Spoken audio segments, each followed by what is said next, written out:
සලේ දැන් එක්තරා වෙලාවක මේ පරීක්ෂණ කටයුතු වලට සහයෝගය දීලා එක හිටි හැටියේම ඒ පරීක්ෂණ කටයුතු වලට සහයෝගය දෙන්නේ නැතුව උපවාසයක් ආරම්භ කිරීම ඇතුලේ මං හිතන්නේ ඒක සාධාරණ නෑ කියලා.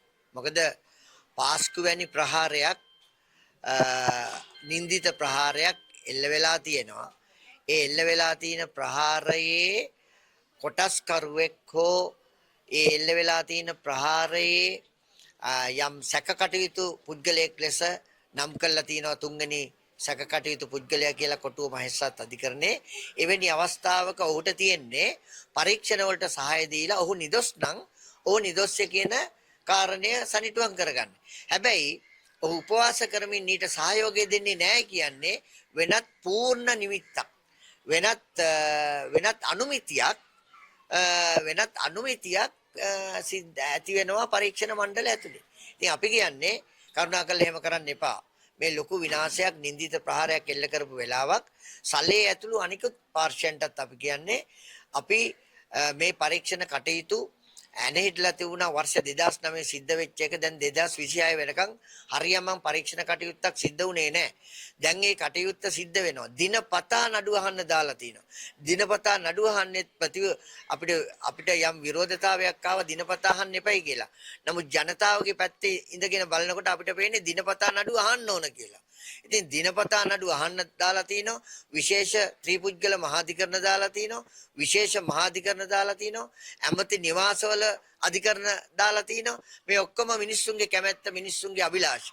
ඒකින්ද අපිට අංක 1 මේ ආණ්ඩුවට තියෙන මිනිස්සුන්ගේ අභිලාෂය අපි ඒ වෙනුවෙන් කටයුතු කරමින් සිටින වෙලාවක තමයි සලේ මෙවැනි තීරණයකට ගිහිල්ලා තියෙන්නේ. අපි දැනුත් කියනවා සලේට කරුණාකරලා ඔය උපවාස කටයුත්තෙන් අතහැරිලා මේ කරුණාකරලා මේ පරීක්ෂණයට සහයෝගය දෙන්න කියන ඉල්ලීම තියෙන්නේ. ඒක තමයි මේ ඉන්න ජනතාවගේ ඉල්ලීම. දැන් ගම්මන්පිල ඇතුළු කණ්ඩායමක් ඒකට නීතිඥවරුන් ලෙස සම්බන්ධ වෙලා තිනවා. තව සාමාන්‍ය වැසිනුත් සම්බන්ධ වෙලා තිනවා. සලියගේ දෙමාපියෝ තමාගේ භාර්යාව ඇතුළු දෙමාපියොත් ගියා. සලෝයිගේ හිතවතුන්ටත් ඒ අවස්ථාව දුන්නා. එතකොට බේත් ලබා දීලා තිනවා. විශේෂඥ වෛද්‍යවරු 5 දෙනෙක්ගෙන් 5 දෙනෙක් උව පරීක්ෂා කරලා තිනවා.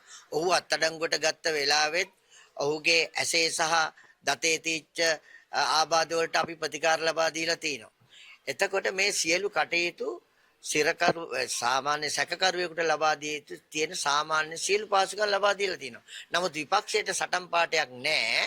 නැති වුනහම ඒගොල්ලෝ එළිය හදනව වෙන බිල්ලෙක්. බිල්ල මැව්වට වැඩක් උනේ නැහැ. කොටුව දුර්මිපොර ස්ථානයේ තියාගෙන ඒක වවාගෙන කන්න හැදුවා.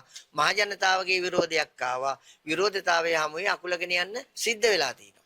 ඒකින්ද ඔය තියෙන පුංචි බියගැන්වීම් වලින් මේ ආණ්ඩුවේ ඇත්ත වැඩපිළිවෙල ජනතාව වෙනුවෙන් කරන වැඩපිළිවෙල යටපත් කරන්න බෑ. කිසිසේත්ම අපි මේ වැඩපිළිවෙල කරගෙන යනවා.